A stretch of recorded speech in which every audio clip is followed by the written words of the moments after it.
Okay, how are you today? Thank you for being here. Namo Myoho Renge Kyo. Today's Go Show is the Receipt of New Fiefs. And this is another letter to Shijo Kingo. We've read several in recent months. Shijo Kingo being a samurai, one of note within the sphere of Lord Emma, his master, his boss. And we know from previous letters that Shijo Kingo, because he's a dedicated follower of Nichiren's doctrines of the Lotus Sutra, is first of all disliked by his fellow samurai because he doesn't follow the program and chant the Nembutsu or Pure Land or Pure Word, True Word schools or any of that, which is what's popular at the time in the shogunate, the 13th century in Japan. And they spare no effort to undermine his influence with Lord Emma, who at times wants to discipline Shijo Kingo because it's a constant splinter in his side that his main samurai, or one of his main samurai, is problematic. He's not going with the flow of the cultural reality of the day, and so there's all this unrest and little, petty argumentation and backstabbing going on, and Lord Emma would rather have nothing to do with that. He just wants to increase his influence in Japan with his properties and his auspices, his power, his political clout, right? And time and again, he's gone back and forth with this Shijo Kingo, and at times wanting to demote him, and it actually has offered him fiefs property that in Shijo Kingo's eyes would be a demotion of sorts. Like, he could have given me this tract of land that was near a city center and prosperous, but instead he gave me this junk property out here, and I turned him down. So Shijo Kingo has, as we've observed, he has a short temper, which I would think for a samurai is not a bad quality, but has a short temper, and he's a bit arrogant, right? He thinks he knows his worth, but that worth is a worldly, mundane, samsaric worth. In a greatly authoritarian society, which is ruled by might, by the sword, as an assassin, things are pretty samsaric, right? Very earthbound.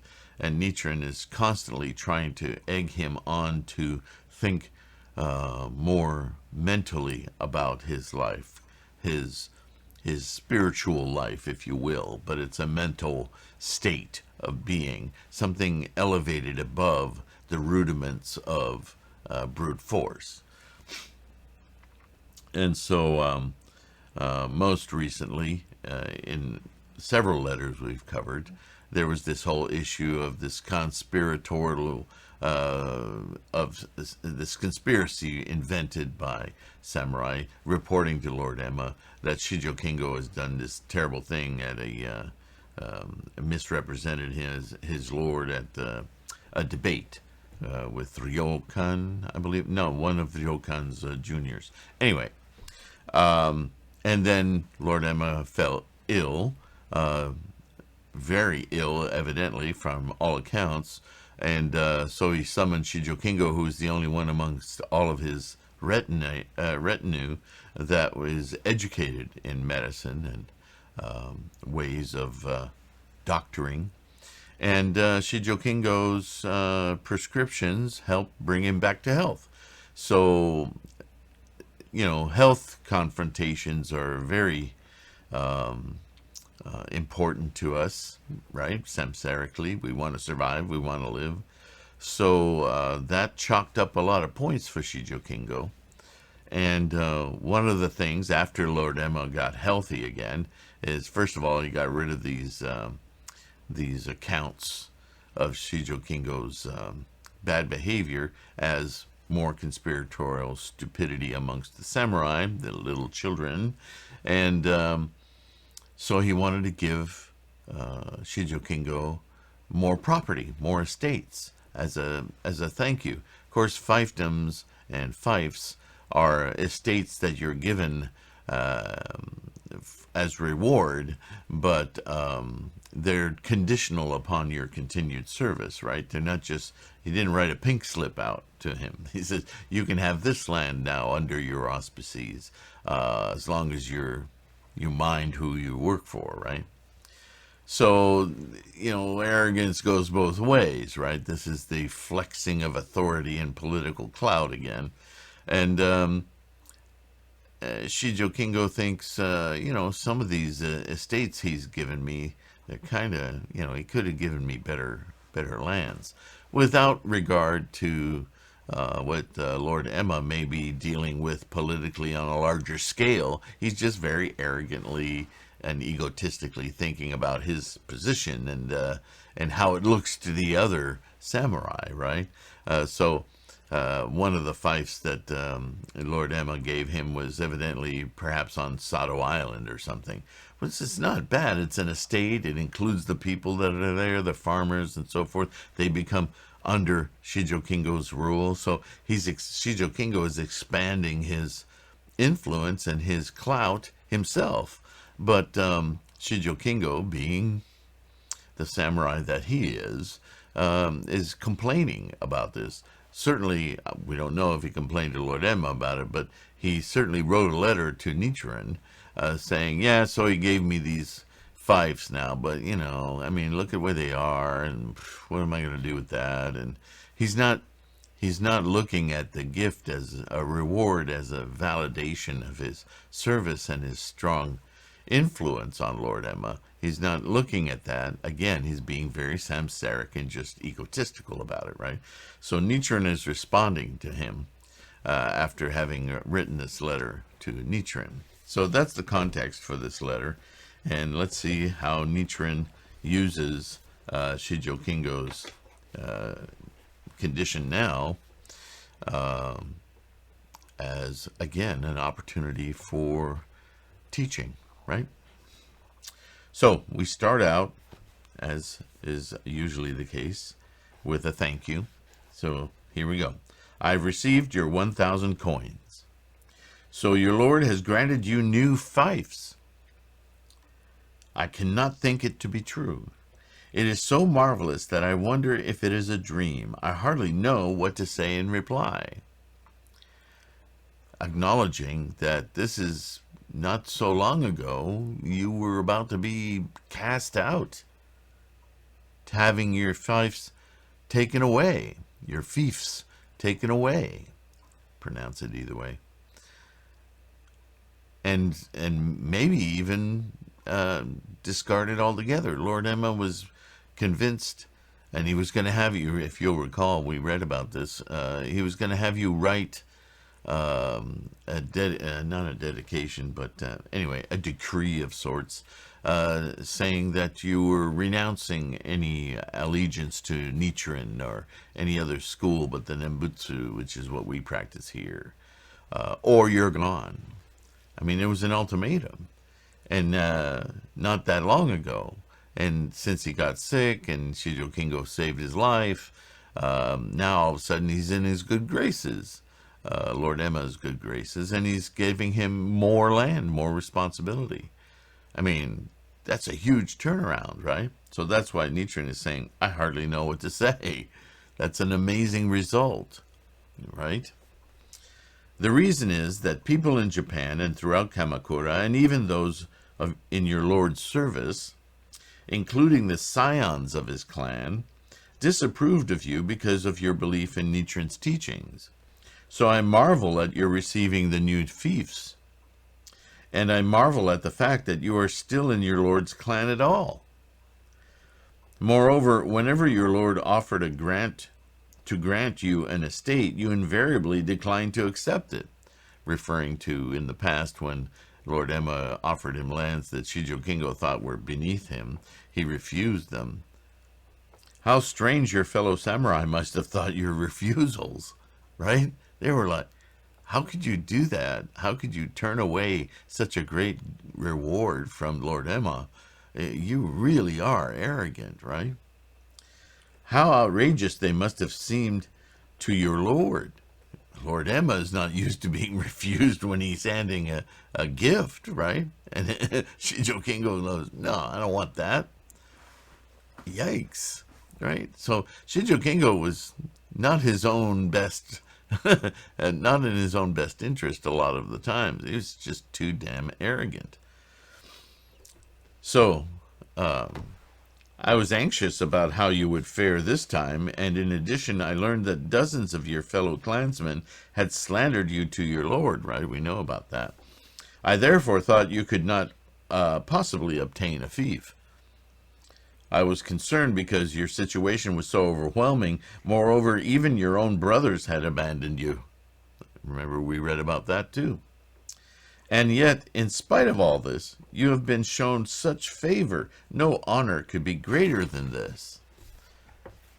So, you say that your new domains occupy an area 3 times the size of Tonoaka. There is a man from the province of Sado staying here now who knows that area well. He tells me that of the 3 villages, the one called Ikada is best. Although its fields and paddies are few, its profits are immeasurable. 2 sites each yield an annual harvest worth 1 million coins in land tax. Another site, 300,000 coins. Such, he says, are their merits. So this is Nichiren saying, don't discount this reward you're getting. You know, he's trying to address Shijo Kingo's taking offense to receiving these lands. They're actually very profitable and good for him. So Nichiren is trying to ameliorate to Shijo Kingo's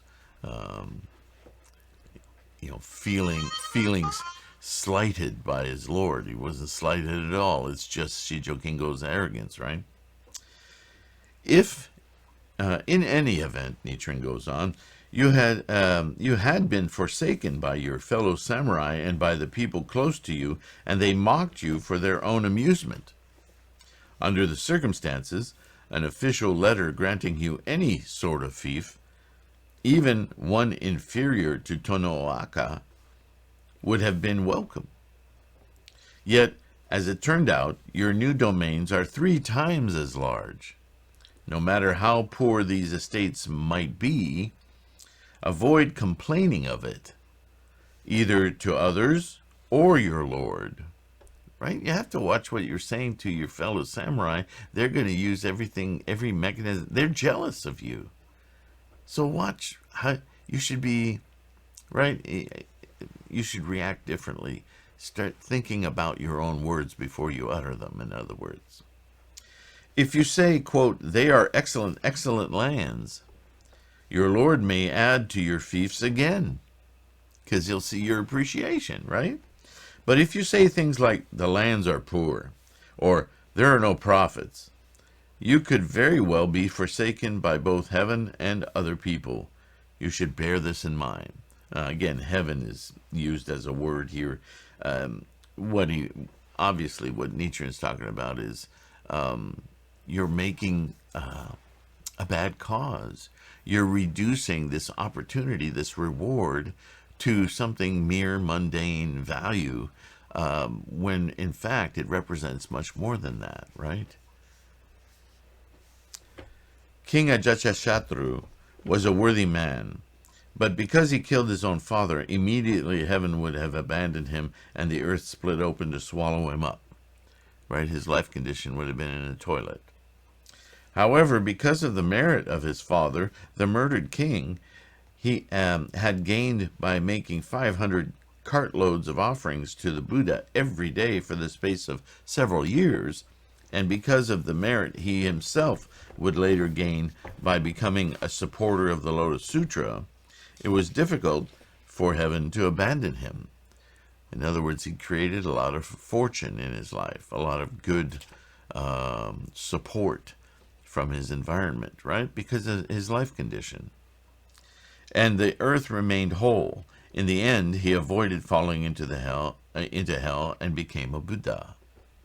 Hell being the sufferings of life. He was able to ameliorate his life condition to the point where he was finally awakened to his Buddha nature. Right? So understand, heaven and hell aren't places, they're life conditions. And poor translations at that, I'm sure. Your case is similar to his. You were forsaken by your brothers, resented by your fellow samurai, and persecuted by the scions of the clan, and hated by people throughout Japan. Right? Politics. Yet on the 12th, and politics, they do, much as we use that word as a bad word, it is a significant word, politic is, for your state of being, right? If people are supportive of you, if your surroundings are supporting of you, then your life condition feels supported and you feel better. You feel more alive, healthier. Every part of you is your life condition, therefore rises. But if you make causes and your environment is not supportive of you, constantly bringing you down, constantly looking for ways to diminish your life, then your life condition feels embattled at very least, and most likely sinks into a state of depression of some sort, right? It's life condition. And that's all because of your attitude and your intent in your actions. This is why self and environment are one. They work together. It's a symbiotic relationship. More than symbiotic, they actually reflect one another. Yet on the 12th day of the 9th month in the 8th year of Bun-A, 1271, between the hours of the rat and the ox, 11 p.m. to 3 a.m., when I had incurred the wrath of the government authorities, you accompanied me from Kamakura to Echi in Sagami province, holding fast to my horse's reins. Since you thus proved yourself to be foremost ally of the Lotus Sutra in all of Jambudvipa, no doubt the heavenly deities, Brahma and Shakra, have found it difficult to forsake you. Now this is a reference to the Tatsunakuchi persecution, where Nichiren was to be beheaded, and Shijo Kingo was there to witness and to be there for Nichiren as support. So that's a tremendous cause, right? So Nichiren is reminding Shijo Kingo of not that too distant of a relation and circumstance where Shijo Kingo proved his mettle in support of the Lotus Sutra. And he's reminding him because he's saying, now you're forgetting that this reward you're getting from Lord Emma isn't just this trivial thing that he's giving you because suddenly you've saved his life and he's grateful. Lord Emma doesn't even understand that this gift is coming from your life condition and the karma that you've created for yourself through your past actions. He's trying to establish in Shijo Kingo's mind this causal chain that Shijo Kingo has slowly inculcated into his life condition, and that is an overriding reason why all of this good fortune is coming his way. See, as humans, we tend to be very short-sighted, and we look at recent events as completely causal to what is happening to us now. And certainly that's a partial truth. There's a longer behavior stream of causality that is accumulating, as well as what has been recently done, which is why sometimes a small error gets a big result, and other times a large error even will be a mild result in our lives. We have to take into account the arc of our life, right? The same is true of your attaining Buddhahood. No matter what grave offenses you may have committed, because you did not turn against the Lotus Sutra, but showed your devotion to accompanying me, you will surely become a Buddha. So even with your great errors that you may have made in your life, unlike other philosophies, religions, where you would spend your whole life atoning for some mistake you either made or some original mistake, like original sin or anything like that. Your life isn't about atoning for these mystical things. Your life is a very easy balance sheet. And on supporting your Buddha and Lotus Sutra, which represents the enlightenment of all sentient and insentient beings, you are making such a huge life-affirming cause that it can shift the balance of your life condition and your life greatly to minimize, diminish, or even exculpate you from errors that you've made in the past. It's not a big eraser, but you have to understand the nature, the depth of the cause you're making in relation to others. Yours is like the case of King Professor of Virtue, who gave his life to save the monk realization of virtue and became Shakyamuni Buddha. Resolute mind and conviction in the Lotus Sutra acts as a meditation, a deep meditation, or samadhi, to attain Buddhahood. Strengthen your resolve to seek the way all the more and achieve Buddhahood in this lifetime. So he's exhorting him to stop being petty. Look at the bigger picture. Look at this reward as validation for your practice and how your Buddhahood functions in your life. Pay it respects. Get there as soon as possible. Right? So this is a powerful teaching that all of us can gain from. When we start feeling miserable about stuff, whether it's our health or losing a job or a friendship or just hard times we're having, we should be conversely thankful that we're in a position to be able to see that suffering, that misery in our samsaric life without being completely torn down or deathly. Even if you're on your deathbed, you should be thankful for what you can experience in this moment. You can attain Buddhahood right now. That's a much more powerful thing. So chant. Exercise your Buddhahood in whatever circumstance you find yourself in. Don't let yourself samsarically sink into depression and own that lower life condition. That's samsara. That's the vicissitudes of life. Instead, raise your mind. Raise your life condition, even in the midst of that. And everything then becomes an opportunity for enlightenment, whether it makes sense or not. And to Shijokingo, at this moment, his arrogance and his pettiness about the gifts he's receiving are outweighing his vision of this tremendous fortune he's got in his life. So if he did the daimoku, right? If he could sit in front of his mandala of Gohonzon and invoke his Buddha nature, all that pettiness would be erased. He wouldn't be held down by it. In other words, the lower paths, right? That pettiness and that suffering is all self-imposed. It doesn't need to be that way. He can instead convert his mind to his Buddha awareness, and all of that pettiness would be irrelevant. It would mean nothing. It would just disappear. He would then well up appreciation, which is far more appropriate to the condition he should be in samsara, right? Earthly desires are enlightenment. No more gratifying thing has ever happened to any member of your Lord's clan, whether monk or layman. When I say this, it may seem as if it is a desire of the present existence, but for ordinary people that too is only natural, and moreover a way exists to become a Buddha even without eradicating desires. This is what I keep saying all along.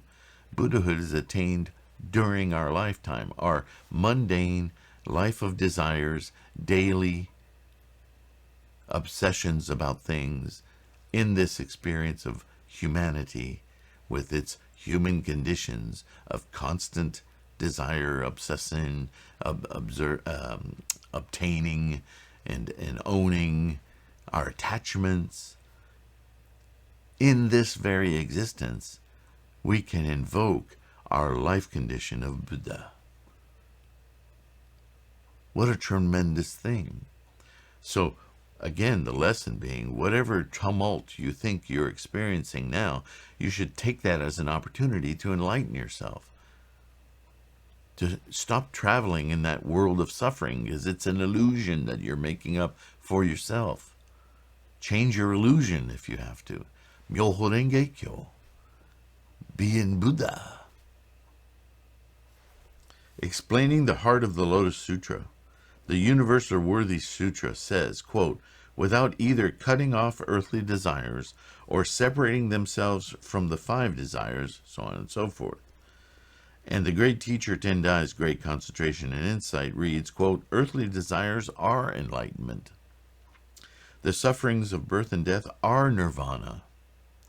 Explaining how the Lotus Sutra surpasses all the rest of the Buddha's lifetime of teachings, Bodhisattva Nagarjuna's treatise on the great perfection of wisdom says, quote, the Lotus Sutra is like a great physician who can change poison into medicine.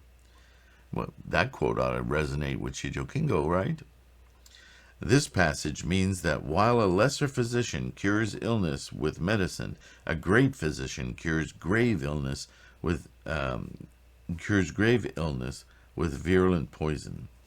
So that might be confusing there. I'm not sure about that translation. But the point being that if your medicine is based on your clarity and Buddha nature, your knowing nature of the process of life, what possible process of life could not be the springboard for your enlightenment? Because all of that earthly desire, all of the illness, health, whatever, is a temporary state of humanness that we exist in. But we don't have to invest our minds in it. Yes, we'll have emotions, we'll have tumult of feelings and fortune and misfortune, but that's an earthly experience. While in this earthly experience, without denying this earthly experience, we can raise our minds well above it to the potential of understanding and seeing, distancing ourselves, liberating ourselves from our attachment to those sufferings, and see everything as just a simple dance of life with our Buddha mind, being unaffected by our mundane travails. Namo Myoho Renge Kyo. So, obviously Nichiren used this opportunity of a complaining samurai to demonstrate how what he's complaining about is his very reason for invoking his Buddhahood, the very energy that he's dedicating to this negatively. He needs to let that go and use that same force, that same momentum in a positive reinforcing way. And by doing that, he changes karma, right? He changes the direction, the momentum, the kinetic energy of his life toward enlightenment, Buddhahood. Namo Myoho Renge Kyo. I hope that made sense. If you have questions, that's what the comment sections are for. Don't forget to download the podcast if that works for you. And I will see you in the next one. Thank you so much for being here. Namo Myoho Renge Kyo. Bye-bye now.